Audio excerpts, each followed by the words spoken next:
শ্রেষ্ঠ নবী রাসূল, যিনি সাইয়্যিদুস সাকলাইন শাফিউল মুজনিবিন রাহমাতাল লিল আলামিন, যিনার নাম কোরআনের মধ্যে আছে এমনটা নয়, যিনার নাম হাদিসের মধ্যে আছে এমনটা নয়, যিনার নাম পৃথিবীর বিভিন্ন মনীষীর মধ্যে থেকে, পৃথিবীর বিভিন্ন কিতাবের মধ্যে, ধর্মগ্রন্থের মধ্যে, বিভিন্ন জায়গায় বিভিন্ন আকারে যার নামটা এসেছে, তার জন্য গীতার মধ্যে বলা হয়েছে লা ইলাহা হরতি পাপাম ইল্লা ইলাহা পরম পদম জনম বৈকুণ্ঠনুপ্রাপ্তি জপিত নামে মোহাম্মদন।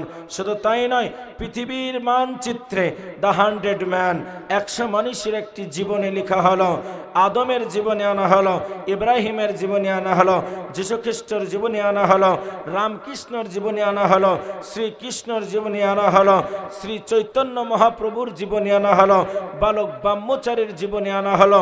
পৃথিবীর বুকে 100 মানুষকে ছাঁটাই বাছাই করে একজন খ্রিস্টান ধর্মের লেখক তিনার বইয়ের মধ্যে নাম দিলেন দ্য 100 ম্যান। ওই বইয়ের সর্বপ্রথম বোল্ডার অক্ষরে যেই মানুষের নাম আনা হলো, the Messenger of prophet Muhammad সাল্লাল্লাহু আলাইহি ওয়াসাল্লাম, তিনি হলেন শেষ জামানার বার্তাবাহক নবী মুহাম্মদ সাল্লাল্লাহু আলাইহি ওয়াসাল্লাম। একবার জোরে বলুন সুবহানাল্লাহ। তাহলে বোঝা গেল আমাদের নবীর নাম যে কোরআন হাদিসের মধ্যে আছে এমনটা নয়। শুধু তাই নয় আমার ভাইয়েরা, আজকে সারা পৃথিবীর প্রান্তে নবীর চিত্র অঙ্কন করে নবীকে ব্যঙ্গাত্ম করা হচ্ছে। সুইডেন একটি প্রতিষ্ঠিত রাষ্ট্র হওয়ার পরে পবিত্র কোরআনুল কারীমটাকে দাও দাও দাও দাও করে আগুন লাগিয়ে জ্বালিয়ে দেওয়া হলো। ফ্রান্স একটা প্রতিষ্ঠিত রাষ্ট্র হওয়ার পরে মুসলমানদের ধর্মগ্রন্থ, মুসলমানদের কোরআনুল কারীম, যার মধ্যে লেখা আছে there is no mistake in the holy Quran, আল্লাহ বলছেন যালিকাল কিতাবু লা রাইবা ফি, আমি এমন একটি কিতাব দান করলাম যেই কিতাবের মধ্যে কোনো ভুল নাই। আজকে ওই কিতাবের গায়ে আগুন লাগিয়ে জ্বালিয়ে দেওয়া হলো। আমার ভাইয়েরা, সারা পৃথিবীর প্রান্তে আজকে যদি আপনি তাকিয়ে দেখেন, মুসলিম মানে নিপীড়িত, মুসলিম মানে নির্যাতিত, মুসলিম মানে অত্যাচারিত। আজকে সারা পৃথিবীর বুকে ইসলামের পাশাপাশি একটা শব্দ জুড়ে দেওয়া হচ্ছে, যেই শব্দটির নাম হলো টেররিজম।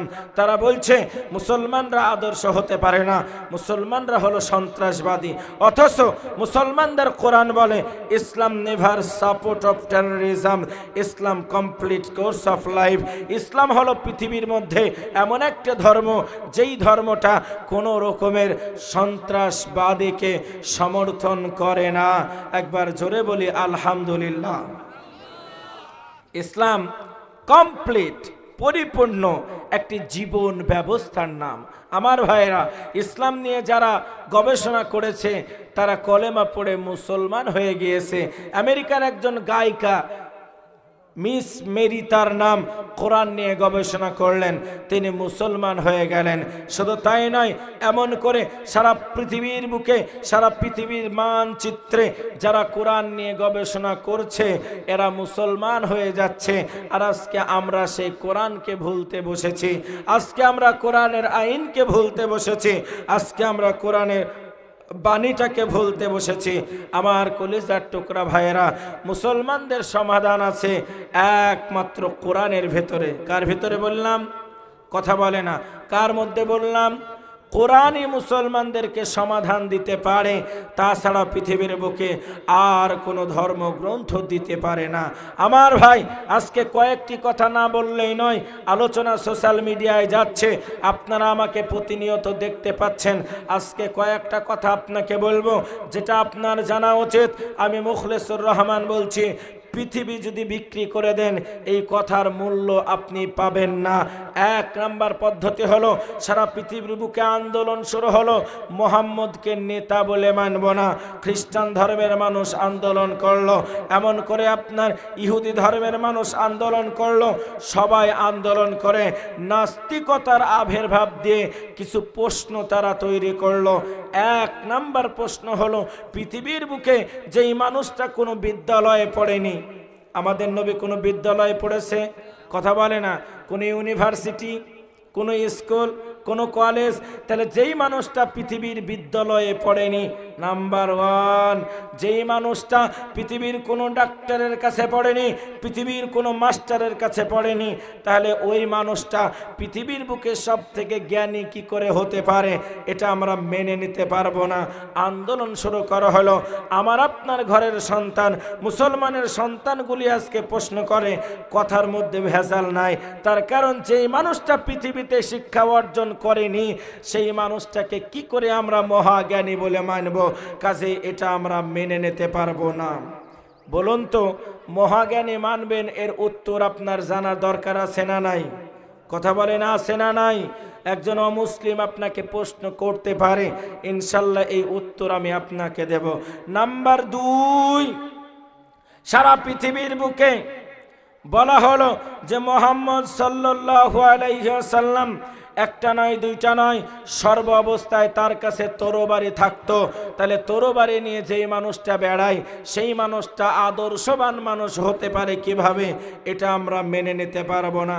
দুই নাম্বার প্রশ্ন করা হলো। প্রশ্ন নাম্বার তিন, যেটাকে চোখে দেখি না সেটাকে আমরা বিশ্বাস করব না।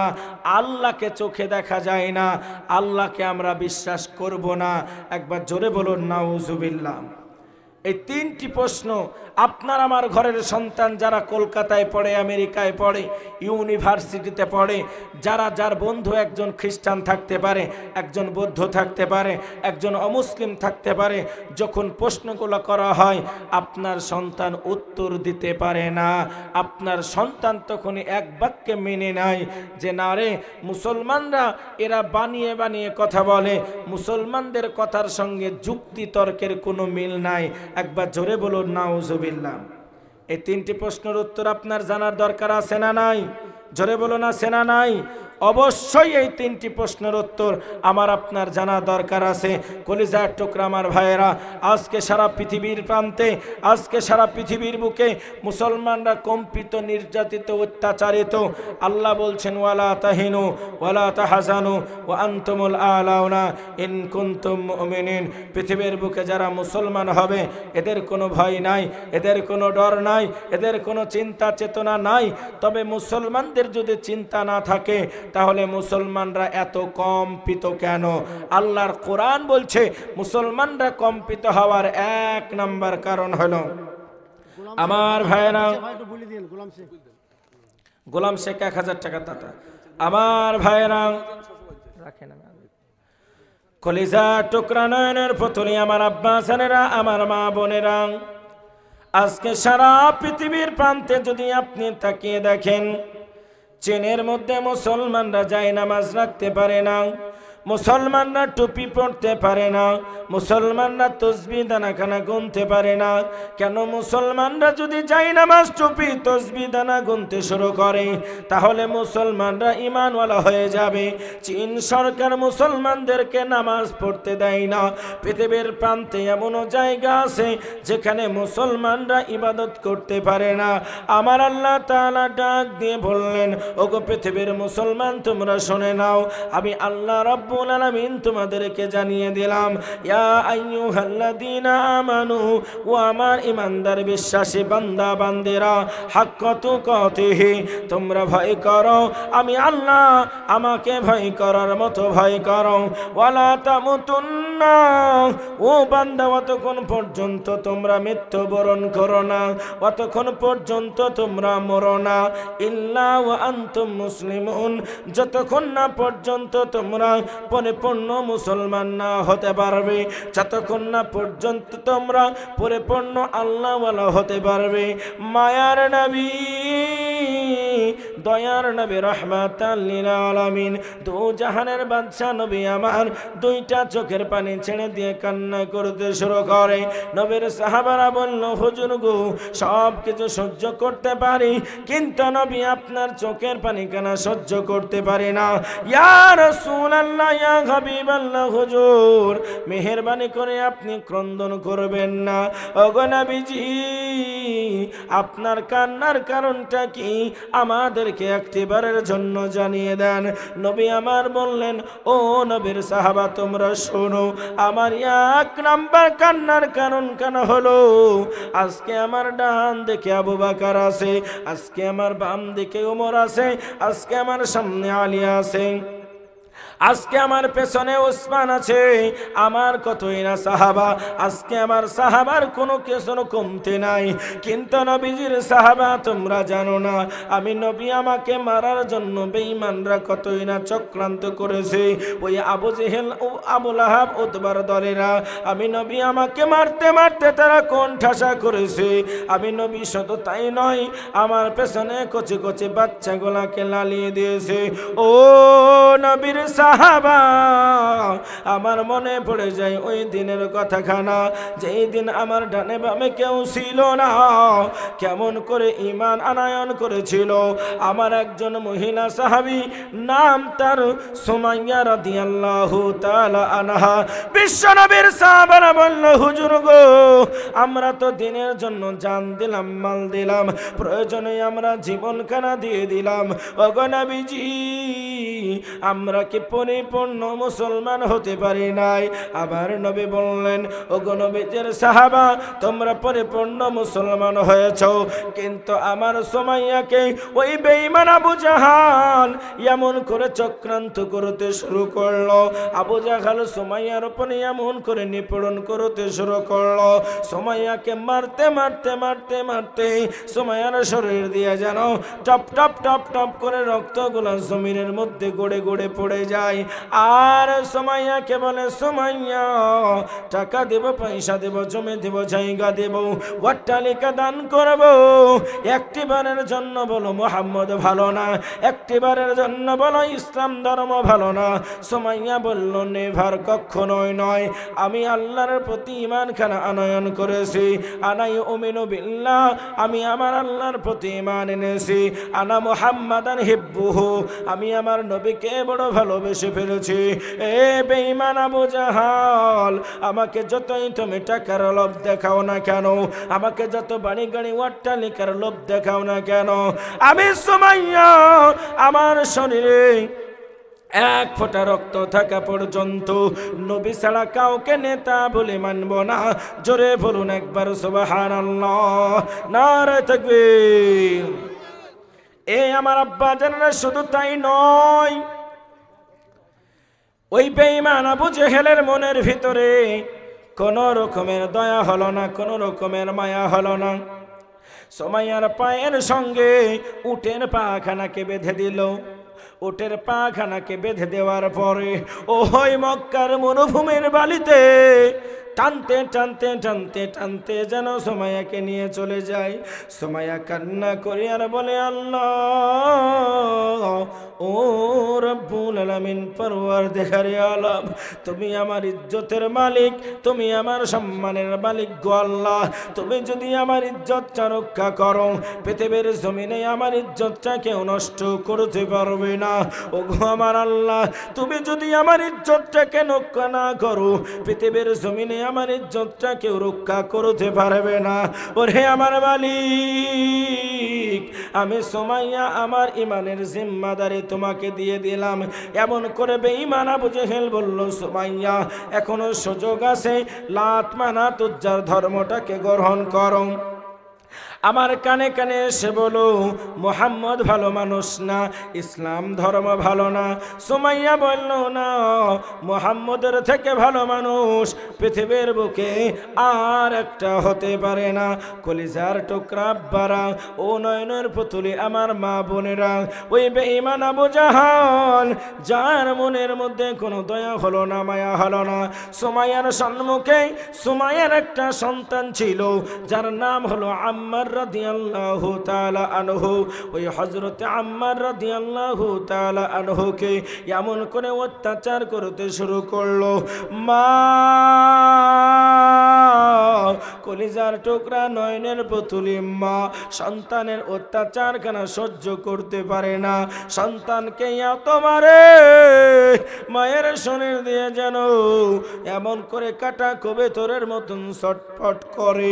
আল্লাহকে ডেকে বলে, আল্লাহ তুমি আমার ইমানের শক্তি দান করো। আমার আব্বা জানেরা, সোনার চাঁদ ভাইরা, এমন করে বেঈমান আবু জেহেল সুমাইয়াকে ডাক দিয়ে বলে, এ সুমাইয়া তুমি জানো নাকি কি পরিণতি তোমার হতে পারে? বলে, না না না আমি জানি না। বলে, সুমাইয়া রে তোমাকে চিরতরে হত্যা করে দেওয়া হবে, তোমাকে চিরতরে মেরে ফেলা হবে। একটিবারের জন্য বলো মুহাম্মদ ভালো মানুষ না, একটিবারের জন্য বলো ইসলাম ধর্ম ভালো না। আমার আব্বা জানে না, এই ঝাউ বোনার মা বোনেরা, এমন করে যেন আপনার আবু জেহেল ঘরের মধ্যে প্রবেশ করলো। ঘরের মধ্যে প্রবেশ করার পরে বড় ধরনের একটা বললাম যেন বার করে নিয়ে আসে। ওগো আমার আব্বা বললামটা বার করে নিয়ে আসার পরে বারবার সুমাইয়াকে দেখায় আর বলে, সুমাইয়া এই বললামটা দিয়ে তোমাকে কি করব তুমি জানো নাকি? এই বললামটা দিয়ে চিরতরে তোমাকে হত্যা করে দেওয়া হবে। সুমাইয়া বলল, বেঈমান বললামের ভয় আমি করি না, বললামের ভয় আমি করব না। আমার শরীরে এক ফোঁটা রক্ত থাকা পর্যন্ত নবী ছাড়া কাউকে নেতা বলে মানব না। একবার জোরে বলা যায় না সুবহানাল্লাহ, নারে তাকবীর। ওগো আমার আব্বা জানে না, শুধু তাই নয়, বেঈমান আবু জেহেল বললামটা দিয়ে সুমাইয়ার এমন একটা জায়গায় আঘাত করে, পৃথিবীর জমিনে সব থেকে গুরুত্বপূর্ণ জায়গাটার নাম হলো লজ্জায় স্থান। যার লজ্জায় স্থান নাই দুনিয়ার বুকে এর কোনো সম্মান নাই, যার লজ্জায় স্থান নাই দুনিয়ার বুকে এর কোনো আপনার মর্যাদা নাই। ওই বেঈমান আবু জেহেল বললামটা দিয়ে যেন আপনার সুমাইয়ার লজ্জা স্থানে আঘাত করলো। হযরতে সুমাইয়া কান্না করতে করতে কলেমায়ে শাহাদাত পড়তে পড়তে দুনিয়ার জমিন থেকে ইন্তেকাল করলেন।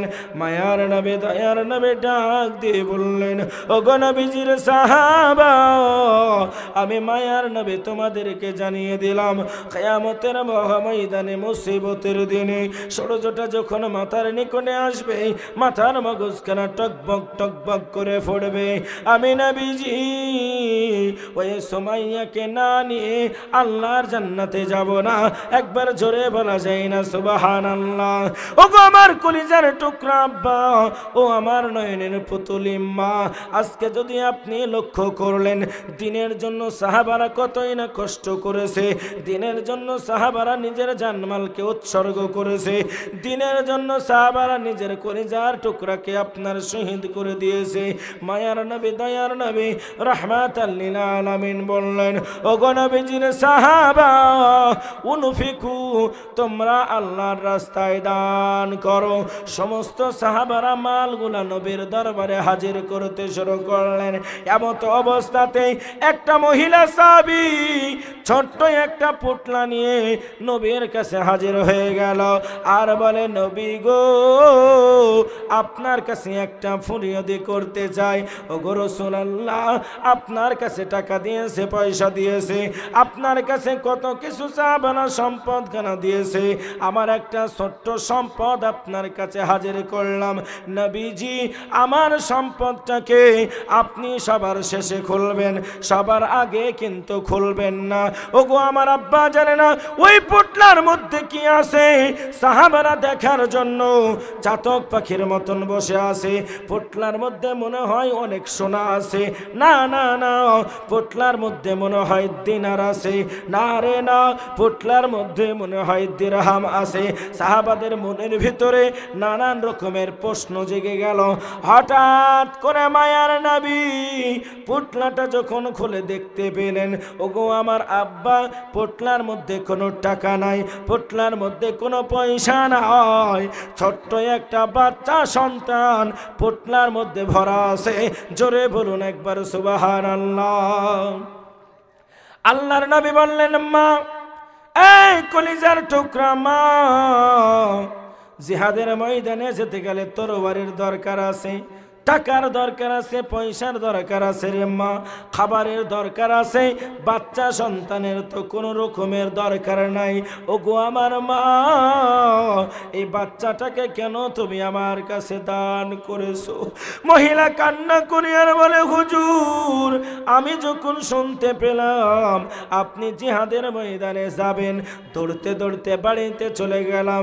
হুজুর গো, বাড়িটা তন্ন তন্ন তন্ন করে খুঁজলাম, বাড়ির মধ্যে কোনো টাকা নাই, বাড়ির মধ্যে কোনো পয়সা নাই, বাড়ির মধ্যে কোনো খাবার নাই। আমি লক্ষ্য করে দেখলাম আমার কলিজার টুকরা সন্তানটা পড়ে আছে। নবী গো, সন্তানখানাকে আপনার কাছে হাজির করে দিলাম। ইয়া রাসূলুল্লাহ, ইয়া হাবিবাল্লাহ, এই সন্তানটা আপনাকে হাদিয়া করে দিলাম। নবী আমার বলল, পাগলি রে, পাগলামি করিস না, সন্তান নিয়ে আমার কোনো কাজ হবে না। মায়ার নবীর কথা শুনে মহিলা সাহাবা কান্না করে আর বলে, হুজুর ওগো নবীজি, আপনি জিহাদের ময়দানে যুদ্ধ করবেন, যুদ্ধ করতে করতে আপনার ঢালটা ভেঙে চূর্ণ বিচূর্ণ হয়ে যাবে। ইয়া রাসূলুল্লাহ, বেঈমানেরা আপনার কাছে যখন তীর নিক্ষেপ করবে, আপনার হাতের ঢাল যখন থাকবে না, ওগো নবী গো, আমার বাচ্চাটাকে বেঈমানের তীরের সামনে আপনি ঢাল হিসাবে ব্যবহার করবেন। জোরে বলুন একবার সুবহানাল্লাহ। ওগো আমার কলিজার টুকরা আব্বা, নয়নের পুতুলি আমার মায়েরা, তাই তো আমি আপনাদের সম্মুখে বলবো, আজকে আপনারা কোরআনের কারখানা তৈরি করেছেন পৃথিবীর জমিনে। বেঈমানরা চাইছে কোরআনখানাকে মিটিয়ে দেব, বেঈমানেরা চাইছে কোরআনখানাকে বন্ধ করে দেব। আজকে তারাই আমাদের মসজিদ খানাকে দখল করেছে, আমাদের মাদ্রাসা খানাকে ভেঙে দেবে, আজকে পৃথিবীর জমিন থেকে কোরআনটাকে মুছে দেবে, কোরআনের গায়ে দাও দাও দাও দাও করে আগুন লাগিয়ে দেবে। কিন্তু না না না, ঝাউবনার মুসলমান কোরআনের কারখানা মাদ্রাসাকে তৈরি করেছে।